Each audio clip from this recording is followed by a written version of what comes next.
দিদিভাইয়ের বার্থডে ব্লগটা তো চলে এসেছে, সেটা অবশ্যই গিয়ে চেক আউট করতে ভুলো না কিন্তু। আর ও কি কি গিফট পেলো সেটা চলো আজকে দেখে নিই। তো প্রথমেই ওপেন করেছে ইয়াররিংটা, এটা ভয়লা থেকে নেওয়া, খুবই সুন্দর কুর্তা বা শাড়ির সাথে পরার জন্য খুবই সুন্দর একটা ছোট্ট ইয়াররিং। আর তারপর ওকে দিয়েছিলাম একটা হাইলাইটার কে বিউটির, তো সেটা দেখে তো একদম আনন্দে পাগল, কারণ এটা ওর অনেক দিন ধরেই উইশ লিস্টে ছিল, তো ওই জন্য দাদাভাইকে দেখাচ্ছিল। দেন ওকে দিয়েছিলাম একটা কণ্ঠি মানে মালা, যেগুলো এখন ওই শাড়ির সাথে পরলে বেশ ভালো লাগে। আর তারপরে ছিল একটা পারফিউমের সেট, তো ওর এই পারফিউমের সেটটা খুবই পছন্দ হয়েছে, ও কিছুদিন ধরে ভাবছিল নিবে। তো তারপরে আর প্রত্যেকটার গন্ধ খুব সুন্দর ছিল, তো সেটাই বলছে যে প্রত্যেকটাই খুবই সুন্দর গন্ধ।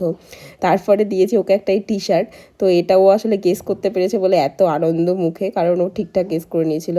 দেন ওকে দিয়েছিলাম একটা নাইট স্যুটের সেট, তো সেটাও খুব পছন্দ হয়েছে। বুনু দিয়েছিল একটা হ্যান্ডমেড কার্ড, দেন একটা কাপ পেয়েছিল, তারপর বলছে আমি আর কি পেয়েছি আর দেখাবো না, বন্ধ কর।